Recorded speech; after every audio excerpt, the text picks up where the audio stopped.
Moti. Source of influencers. How does it feel when you turn pro? Greatest feeling ever. It was, yeah.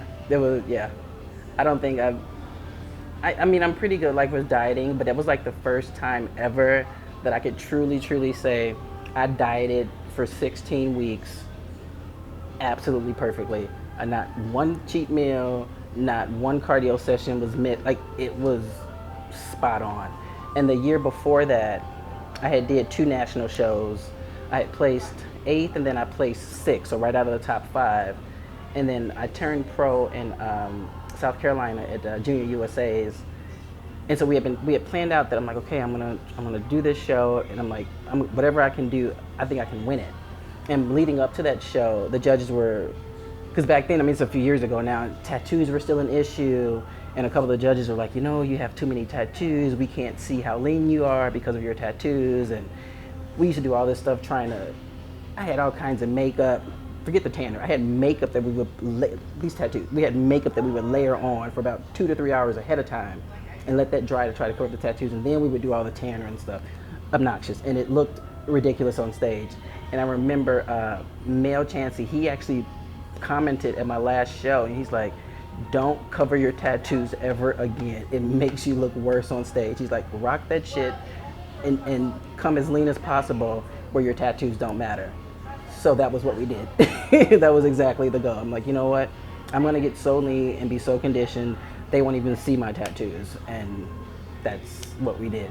Yeah, and it was the 2 hours of cardio, and then like about the last 10 days out, my coach was like, okay, we need about 3 hours of cardio for the next 10 days. And I was just like, well, shoot me now. Like, how can I even possibly? But I did it, and I did it, and it paid off. And as soon as they announced it, like I knew I had never been that confident going into a show. All my posing practices, like all my routines, I just knew everything. I was super, like I had prepared way ahead of time. The show was at the end of May, and I had actually booked my flight in January. Like, we were doing this show, we booked the hotel, I booked the room, done. I'm like, we're doing this show, and that was it, and I won. And that was like the greatest feeling ever, when like, you've done absolutely everything that you could do, and it worked, and it worked. And that was like probably the single greatest moment ever. I was like, yo, we did it. And so now, like, and this is probably the second best, because now I'm like, I made it to the Olympia, and that was the second goal. Like, once you turn pro, then it's always, hey, can you get to the Olympia? And for the first couple of years, because I've been pro now for this is my fourth year pro, first Olympia. So for a while there, I was like, am I going to get there now? Like, what's next? And we make this next jump over. And so, yeah, now that's where we're at now. So, but yeah, there's nothing like turning pro. Like, that was, yeah, it was a good feeling. Very good feeling. First and overall. Took the overall too. So that was definitely, yeah, it was a good time. What show was that? Junior USA's in South Carolina. Mm-hmm. Yeah.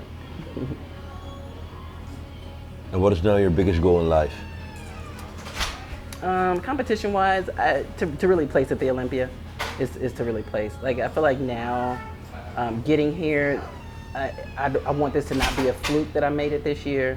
So we're already kind of planning some things going into, because this will be the last show for me. This is show number 5. I'm going to go ahead and call it a season after this, and then kind of start preparing for next year. I want a pro win. I had 2.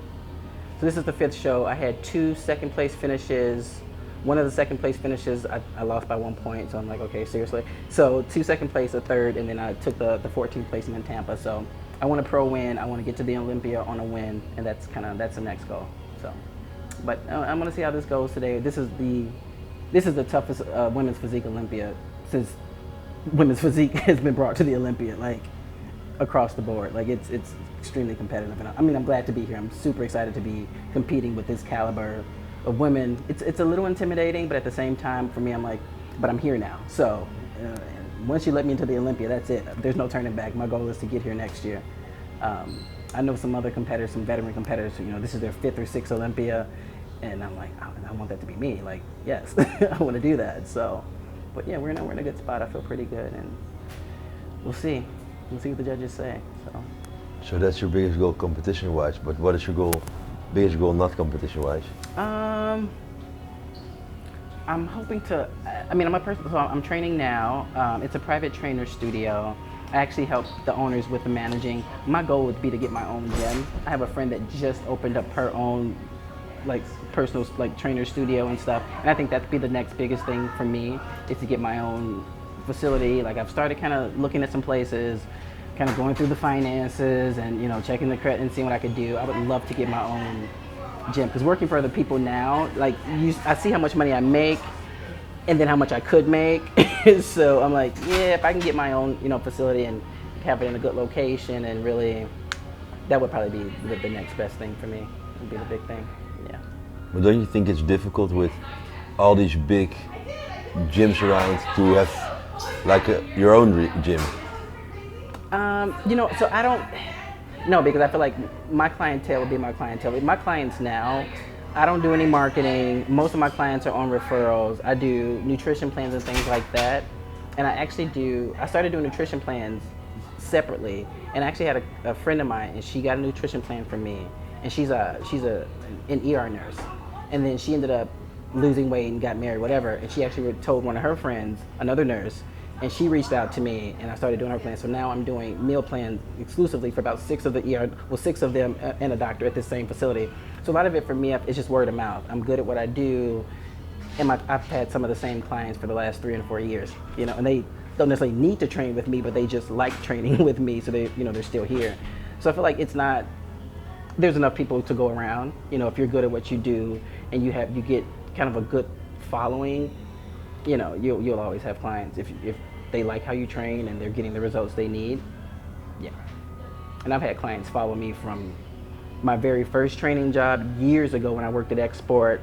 When I left Export, they left Export and have followed me through every place that I've gone to. And I have some clients that will never train with anyone else. Even like now that I'm out of town, I'm like, okay, I can put you with so-and-so until I get back. So you don't miss, no, I'll wait. So like, no, I don't worry about that kind of stuff. And even the place that I work at now, the owners are incredible, but we have 3 corporate gyms right around us and 2 small studios, and my schedule's still booked. So like, I don't necessarily think that there's too many places. I think everyone kind of has their niche, and certain places cater to certain clientele. So you find what works for you. And like I said, a lot of my clients now are really just word of mouth and friends and things like that. So it seems to work, and I've been training now for quite some time. So. Follow the Moti on Instagram, Facebook, and Snapchat.